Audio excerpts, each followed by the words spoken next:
Hi guys, how you doing? Welcome back to the channel. Today Spencer and I will be taking a little wander around this 997 Gen 1 Carrera 4S, which was previously supplied by ourselves a couple of years ago. And if you haven't visited before, on the channel we do walk-around videos just like this one. We also do car reviews as well. It's sponsored by wewon'tbuyanycar.com, but we might buy your car and for a great price. If you've got a sports or prestige vehicle, we would love to hear from you, and you can start your valuation today with just clicking the little link just up there. So this is actually a car that was previously supplied by ourselves.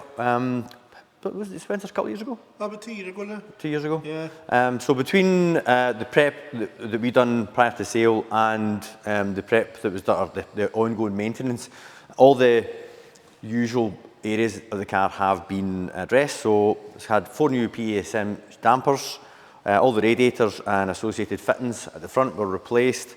It's also had a Hartec engine rebuild, which if you have been familiar with research on the Gen 1 997, the 3.8 can be a bit of a weak spot on them. So the Hartec engine rebuild does give a fair bit of additional comfort.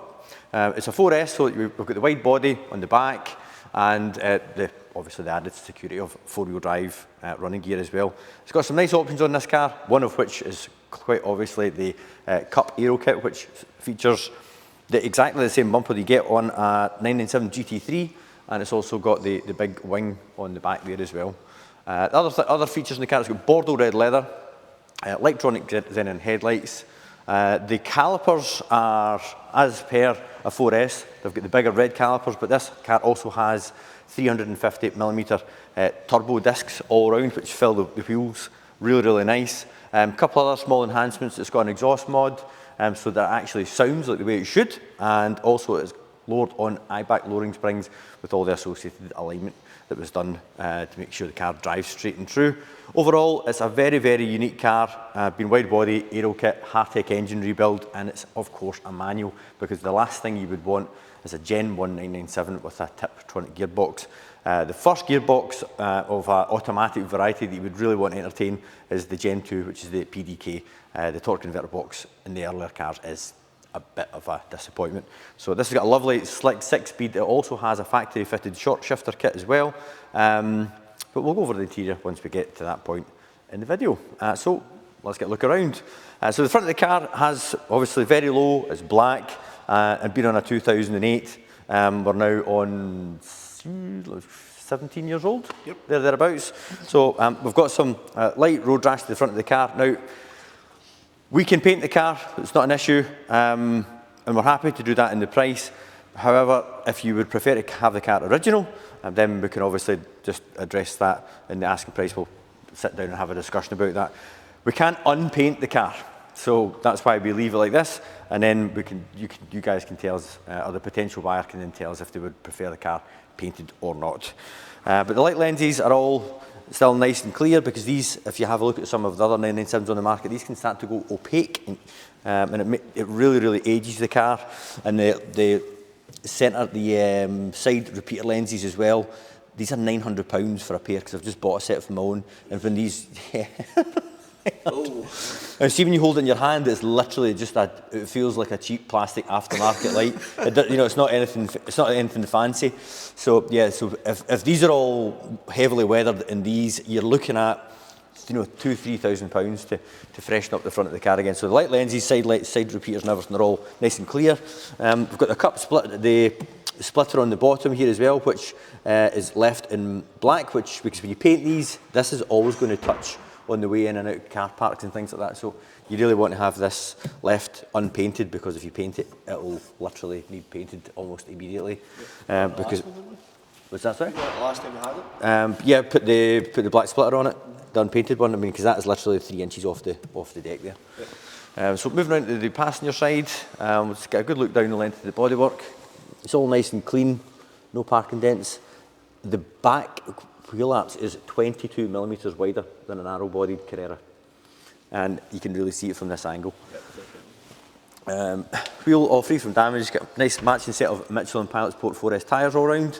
Discs, pads were all replaced last year, and the calipers, the Porsche script just on the caliper is beginning to fade just ever so slightly, obviously just due to heat cycles over the years. The foil there has done its job, taken up most of the road rash there, a couple of small bits just above the area where the stone chip finishes off. And the back wheel on the passenger side free from any damage, and again, if you just have a wee look in there, you can see just how fresh those discs are. Now the 4S, the wide body car comes with a plastic sill cover at the bottom. The narrow body cars are metal all the way right round, and they're absolutely murder for basically road rash. You need to keep repainting the sills, but with it being a 4S wide body, we've got a plastic mould down there which takes all the abuse. How you doing? Just no, not at all, not at all. You're on YouTube. we'll be 5 minutes. Yeah, no problems. So round the back of the cab we've got the 4 exhausts, and we've got the lovely big cup spoiler there. Parking sensors towards the rear. Again, light lenses, these, all these plastic things, these degrade through time, but they're all lovely, nice and clear. Not all weathered. And looking down the length of the driver's side, again, not a parking dent, not even a scratch or a chip on the door edge. A couple of wee tiny ones that have been touched in the past, but you can really only feel them rather than see them. And then if we look down the driver's side, from the other end, again, we can see that it's really nice, clean, straight panels. Both wheels on the driver's side, free from any damage as well, and obviously the discs all been similar weight to the other side. Not bad for a 08 plate. Well, this is the thing, normally when we're buying cars in, we try not to go over 6 years old and 60,000 miles, but when it's a car as special as this, then obviously we're happy to bend the rules a little bit. Yep. Moving on to the inside, we'll start off, probably the worst bit of the whole car is the dye starting to come out of the steering wheel, and just where it's been cleaned over the years. That really is the only indication that the car is the age that it is. If you look down the edge of the bolster, a little bit of wear there, just where people have been in and out over the years, and it looks like it's maybe been caught with like the wee bit on. About that? Yes, I've done that with my beloved 20,000ml box. I put one of those right down the bolster, trying to squeeze in, trying not to dent the man's car. It was squeezed in beside me, and ended up marking my seat in the process. I've always loved this as well. So see if you look in the back there. On 911s, you can fold the back seats forward, and in doing that, you can expose the bass reflex port, because in the back there, that's just a big, massive subwoofer. And if you want to fold them down for putting extra storage. So jumping in, we'll get it started, just confirm the mileage. So mileage is 63,647. Look at how short the throw is on that gear knob. That's satisfying. Yeah. I'm not going to say it. Electric memory seats with your however many way adjustments. The steering wheel, you can bring it all the way right out, down. Just there is no better seating position than a 911. There really isn't. So I've got to say dual zone, auto climate. It's got the old Porsche communication management, which is pretty rubbish to be honest, but it's nice to see it all. It's still there. OEM, I have a 997 and I've got an Alpine head unit in it, and it looks so out of place. And when you jump back in this with the original head unit, it does just feel so much nicer. Extended leather, so we can see we've got the stitching along the door caps, along the edge of the dashboard there as well. And we've got an Alcantara headline. So let's get it started, let you hear what it sounds like.